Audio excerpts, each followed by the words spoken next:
जय हिंद। स्वागत सभी का पुनः एक और वीडियो में।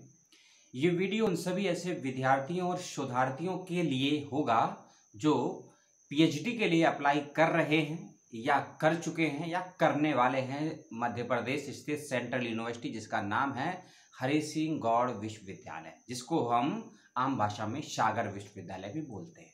ठीक, एंट्रेंस का सिलेबस और एंट्रेंस के लिए पुराने क्वेश्चंस पेपर, इसकी जानकारी मुझे आपको इस वीडियो में देनी है। ठीक है, इस बात का रखिएगा विशेष रूप से ध्यान। और पेपर कैसे, कहाँ से और कब तक डाउनलोड करेंगे और सिलेबस वगैरह क्या, ये सभी जानकारी आपको यहाँ दे दी जाएगी। सबसे पहले हम किसकी बात करेंगे? सबसे पहले हम क्वेश्चंस पेपर की बात करेंगे, उसके बाद हम सिलेबस की बात करेंगे। ठीक है, क्वेश्चंस पेपर। इस विश्वविद्यालय में लगभग 37 विषय ऐसे हैं जहाँ पीएचडी के एप्लीकेशन फॉर्म निकले हैं, आप सभी जानते हैं। यदि नहीं भरा है तो उसको भर दीजिएगा आप सभी। 9 सितंबर 2021 लास्ट डेट है। ठीक, बाकी सभी जानकारी आप वीडियो में पूर्व में देख चुके हैं, कुछ ज़्यादा समझाने की ज़रूरत नहीं है, आप सभी समझदार हैं। 9 सितंबर से पहले फॉर्म भर दीजिएगा। दूसरी चीज, इस विश्वविद्यालय के साइंस के कोर्स हों या सोशल साइंस के कोर्स हों और लिटरेचर के कोर्स हों, लैंग्वेज को छोड़कर, ठीक, लैंग्वेज को छोड़कर जो भी मैंने आपको बताया, चाहे सोशल साइंस हो या साइंस हो, इनकी जो प्रवेश परीक्षाएं होंगी वह हिंदी और अंग्रेजी दोनों भाषाओं में होती है। हिंदी और अंग्रेजी दोनों भाषाओं में होती है। मान लीजिए पॉलिटिकल साइंस का पेपर देने गए हैं, या आप ज्योग्राफी का पेपर देने गए हैं, या आप जियोलॉजी का पेपर देने गए हैं, या आप जर्नलिज्म एंड मास कॉम का पेपर दे रहे हैं, या यहाँ तक कि चाहे आप लिंग्विस्टिक साइंस या लिंग्विस्टिक या मैथमेटिक्स या फिर आप फिजिक्स का पेपर दे रहे हैं, उनके भी पेपर हिंदी अंग्रेजी दोनों भाषाओं में आते हैं। इसका मतलब क्या है? इसका मतलब ये है, सीधा सीधा, बहुत अच्छी बात भी है ये, मुझे अच्छा लगा निजी रूप से, कि सागर विश्वविद्यालय, हरि सिंह गौड़ विश्वविद्यालय जो कि सागर में है, इसको हम सागर विश्वविद्यालय ही बोलेंगे, दोनों माध्यम में शोध कार्य करवाता है, दोनों माध्यम में प्रवेश परीक्षाएं लेता है। और इसका मतलब ये भी हुआ कि दोनों ही माध्यम में से किसी एक का चयन करके आप अपना रिसर्च प्रपोजल भी तैयार कर सकते हैं, और किसी भी एक भाषा का चयन करते हुए आप अपना प्रेजेंटेशन यानी कि इंटरव्यू भी दे सकते हैं। तो बहुत अच्छी बात है, क्योंकि हिंदी माध्यम के बच्चे, क्योंकि इंग्लिश वाला बच्चा जो होता है वह हिंदी अंग्रेजी दोनों में कंफर्ट समझता है अपने आप को, लेकिन जो हिंदी बैकग्राउंड से होते हैं या हिंदी माध्यम के बच्चे होते हैं उनको दिक्कत होती है अंग्रेजी में, क्योंकि रिसर्च की फील्ड में अधिकांश नहीं 95% काम इंग्लिश माध्यम में ही होता है भारत के अंतर्गत, चाहे सोशल साइंस हो या फिर साइंस हो। साइंस में तो टोटली होता है, लेकिन सागर विश्वविद्यालय में काम, आपकी पढ़ाई, आपका पेपर, साक्षात्कार, सनॉप्सिस और ये क्वेश्चन पेपर जो मैं आपको दूंगा, ये दोनों भाषाओं में आपको मिल जाएंगे। ठीक है, एक नहीं दो नहीं, जितने भी 37 विषय हैं जिसके एप्लीकेशन फॉर्म आए हैं, सभी के क्वेश्चन पेपर का मैं एक ड्राइव का, गूगल ड्राइव का लिंक आपको दे दूंगा, उसको ओपन करिएगा। ओपन करने के बाद वह आपसे सब्जेक्ट पूछेगा नहीं, आपको सब्जेक्ट दिखाएगा सामने स्क्रीन पर, और जिस सब्जेक्ट का आपको पेपर देखना है या आपको पढ़ना है उसको आप डबल क्लिक करिएगा, वहां आपको मिल जाएगा। और पेपर को आप चाहें तो पीडीएफ फॉर्म में डाउनलोड भी कर सकते हैं, चाहें तो स्क्रीनशॉट ले सकते हैं, चाहें तो आप उसको लिख सकते हैं। फ्री है वेबसाइट से, कोई पैसा नहीं है, इस बात का ध्यान रखिएगा। ठीक है, आप सभी बच्चे, और सभी विषयों के पेपर हैं, और ये सारी जानकारी सागर की विश्वविद्यालय की वेबसाइट पर ही मौजूद है। मैं कोई अलग से आपको जानकारी या सोर्स नहीं दे रहा हूँ, सभी के लिंक मैं आपको डिस्क्रिप्शन बॉक्स में दे दूंगा।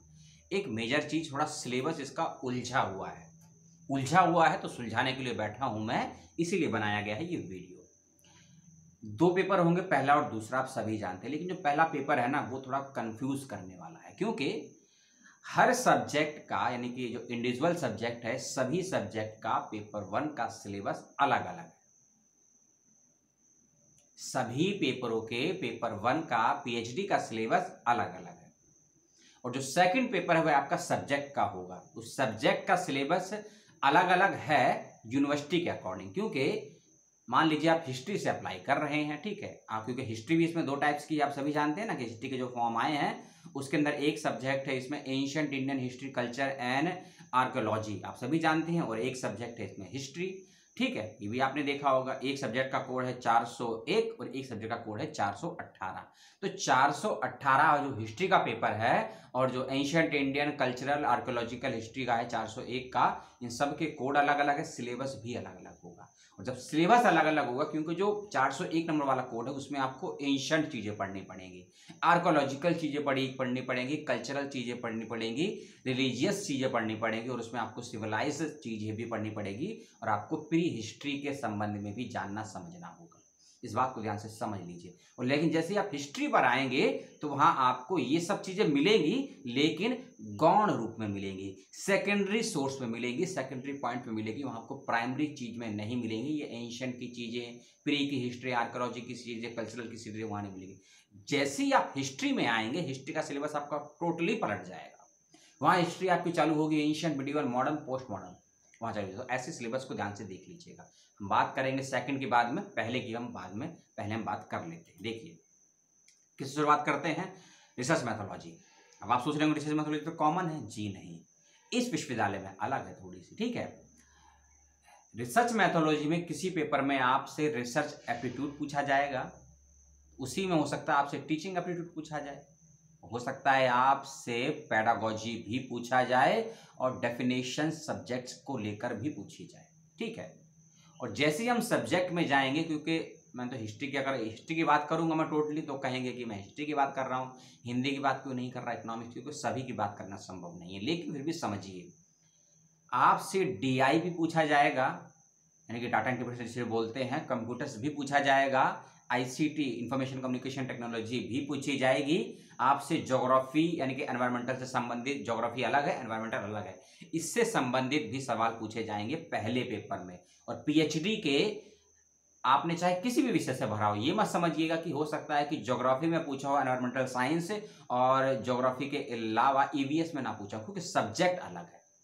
जो चीजें पॉलिटिकल साइंस के पहले पेपर में यदि आपसे पार्लियामेंट सिस्टम के बारे में पूछा जाएगा, तो ये बिल्कुल जरूरी नहीं है कि हिस्ट्री के पहले पेपर में भी आपसे पॉलिटिकल साइंस या पार्लियामेंट से संबंधित क्वेश्चन पूछे जाए, बिल्कुल जरूरी नहीं है। इसीलिए अपने सब्जेक्ट के अकॉर्डिंग ही पहला पेपर भी तैयार कीजिएगा।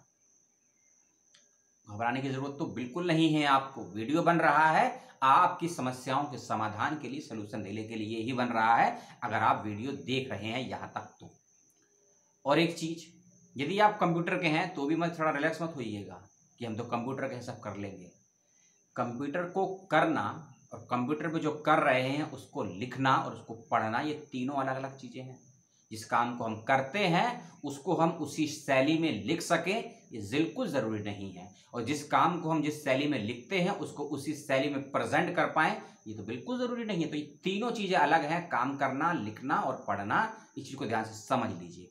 आईसीटी का हो सकता है हम काम अच्छे से करते हों, हार्डवेयर सॉफ्टवेयर को हम अच्छे से समझते जानते हो, लेकिन जब उसको लिखने की बात आती है, या फिर कहीं पूछ ले आपसे कि कंप्यूटर में ये पार्ट्स यहाँ लगा हुआ है, ये हार्डवेयर का पार्ट है, सॉफ्टवेयर का पार्ट है। कंप्यूटर में जिस सॉफ्टवेयर का हम यूज कर रहे हैं वो प्राइमरी सॉफ्टवेयर है, सेकेंडरी सॉफ्टवेयर है। कंप्यूटर में जिस मेमोरी का प्रयोग करते हैं वो कौन सी मेमोरी है, प्राइमरी है, सेकेंडरी है, ई रोम है, पी रोम है, किस प्रकार की मेमोरी। जो हम नेटवर्क का यूज करते हैं किस प्रकार नेटवर्क।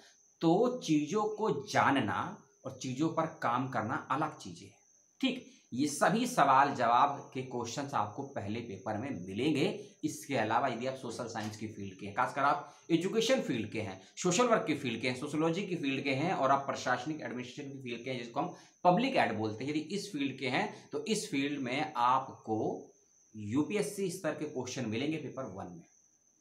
क्या बोला मैंने, आपको यूपीएससी स्तर के पेपर मिलेंगे पेपर 1 में, खासकर यदि आप सोशल साइंस के हैं, सोशल साइंस में भी यदि आप सोशियोलॉजी के हैं, सोशल वर्क के हैं, पब्लिक एडमिनिस्ट्रेशन के हैं, इकोनॉमिक्स के हैं, एजुकेशन के हैं, या फिर फिजिकल एजुकेशन के भी हों या लॉ के हों, यहाँ आपको यूपीएससी स्तर के, पॉलिटिकल साइंस के, आईआर के, इंटरनेशनल, इस टाइप के क्वेश्चन मिलेंगे। इसलिए अपने पक्ष को मजबूत करके जाइएगा। पेपर के क्वेश्चन दोनों भाषाओं में आएंगे, हिंदी में भी, अंग्रेजी में भी। और एक चीज, पेपर रिटर्न में नहीं आएगा, एमसीक्यू माध्यम से आपसे सवाल जवाब पूछे जाएंगे, 1 सवाल 4 जवाब। इस बात का रखिएगा भी विशेष रूप से ध्यान, ठीक है। और क्या जानना है, और हाँ, 140 पेज का पीडीएफ फाइल का लिंक मैं आपको दूंगा। एक कितना, 140 पेज का पीडीएफ फाइल का मैं आपको लिंक दे दूंगा।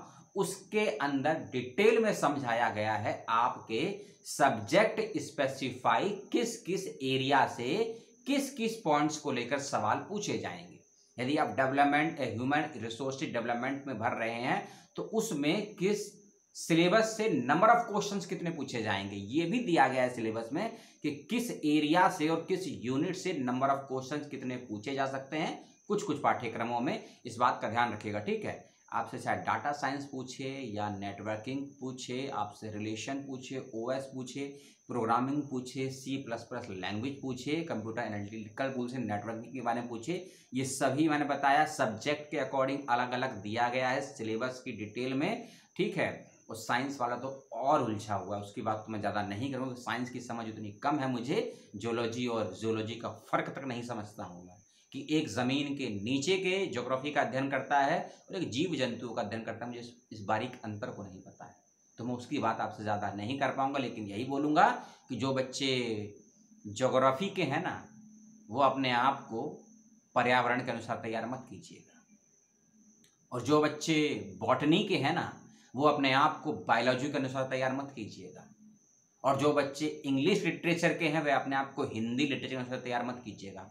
सभी सब्जेक्ट के एरिया ऑफ क्वेश्चंस डिफरेंट हैं, सभी सब्जेक्ट के नंबर ऑफ क्वेश्चंस भी डिफरेंट हैं, सभी सब्जेक्ट के जो सिलेबस है, सिलेबस के अंदर के जो कीवर्ड्स हैं वह भी डिफरेंट है। ये मत समझिएगा कि हम हिस्ट्री से हैं, हम पॉलिटिकल से, हम इकोनॉमिक्स से, हम हिंदी से, हमने DI पढ़ लिया, हमने कंप्यूटर पढ़ लिया, ICT पढ़ लिया, रिसर्च मैथोलॉजी पढ़ लिया, टीचिंग एप्टीट्यूड पढ़ लिया, हमारा काम हो गया। बिल्कुल गलत सोच रहे हैं आप, क्योंकि बहुत जब सवाल आते हैं ना वीडियोस में कि हमको सिलेबस दे दीजिए, क्वेश्चन पेपर दे दीजिए, तो अफसोस तो यही है कि बहुत से विश्वविद्यालय कह लीजिए या कह लीजिए कि 70% विश्वविद्यालय भारत में ऐसे हैं, सेंट्रल हो, प्राइवेट हो, स्टेट हो, डीम्ड हो, अपना पुराना सिलेबस या नया सिलेबस या पुराने पाठ्यक्रम वेबसाइट पर डालते ही नहीं है, और बहुत से गिने चुने ही विश्वविद्यालय डालते हैं, तो जिसका भी जानकारी मिलती है आपको वीडियो दे दिया जाता है। तो उसमें से एक है हरीश सिंह गौर विश्वविद्यालय, जो कि सागर मध्य प्रदेश में स्थित है।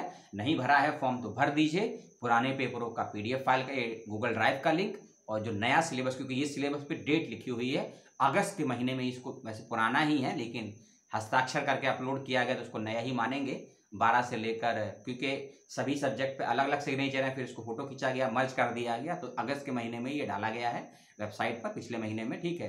किसी पे अगस्त की डेट है, किसी पे जनवरी की डेट है, किसी पे जुलाई की डेट है, यानी कि जैसे जैसे डिपार्टमेंट ने सिलेबस को वेरीफाई किया इसको वेबसाइट पे डाल दिया गया। तो 140 पेज का लिंक है, इसको देख लीजिएगा भैया, प्रिंट आउट निकालना हो, पढ़ना हो, आप देख लीजिए। और सभी सब्जेक्ट का इसमें है, arts, commerce, science, social science, professional सभी कोर्सेज हैं, और सभी पुराने क्वेश्चन पेपर का लिंक मैं आपको दे दूंगा। और नहीं भरा है फॉर्म तो भर दीजिए 9 अप्रैल से पहले।